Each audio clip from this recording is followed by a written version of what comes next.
ለኃያላኑ ኃያል ለኢየሱስ ይሁን። ኢየሱስ ክርስቶስ ጌታ ነው። ይህ የትጋት ወር ነው። ተግታችሁ ጸልዩ፣ በነገር ሁሉ ትጉ። እግዚአብሔር የተመሰገነ ይሁን።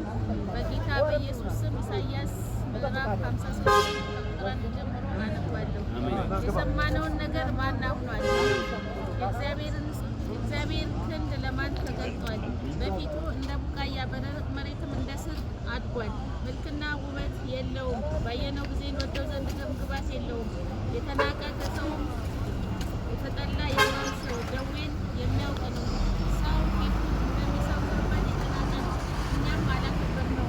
በእውነት ደዌያችንን ተቀበለ፣ ሕመማችንን ተሸክሟል።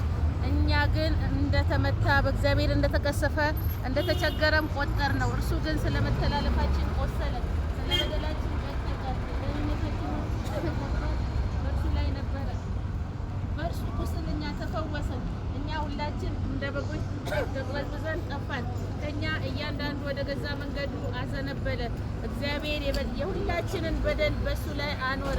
ኢየሱስ ክርስቶስ የሁላችንን በደል ይዞ በመስቀል ላይ ተሰቀለ፣ ደሙን አፈሰሰ።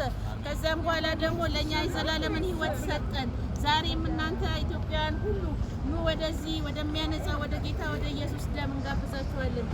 ተጨነቀ፣ ተሰቃየም፣ አፉን አልከፈተም። ለመታረድ እንደሚነዳ ጠቦት በሸላቾቹ ፊት ዝም አፉን አልከፈተም።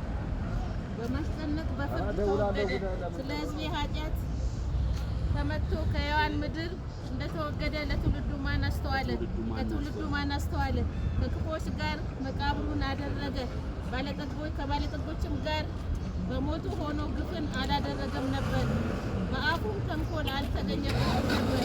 እግዚአብሔር በደዌ ያደቀዋለ ዘሩን ያያል፣ ዕድሜውም ይረዝማል። የእግዚአብሔር ፈቃድ በእጁ ይከናወናል፣ ከነፍሱ ድካም ብርሃንን ያያል።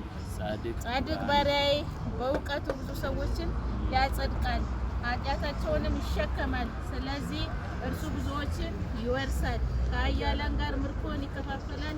ነፍሱን ለሞት አሳልፎ ሰጥቷልና ከአመፀኞች ጋር ተቆጥሯልና።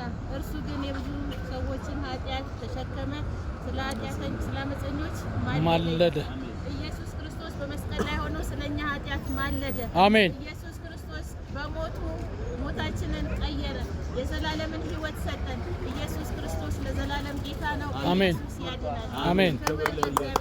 አሜን። ለሞቱ ግፍን አላደረገም። እንዴ ሊሞት ያለፈው ክፋት ያወጣል። ሞት እርግጠኛ እንደሆነ ተጣውቆ ሳደባለው ነገር ትላል። ዝም የጨረሰ ጌታ የሕማማቱ ንጉሥ ሆሳዕና በጌታ ስም የመጣ ወንጌል እውነተኛ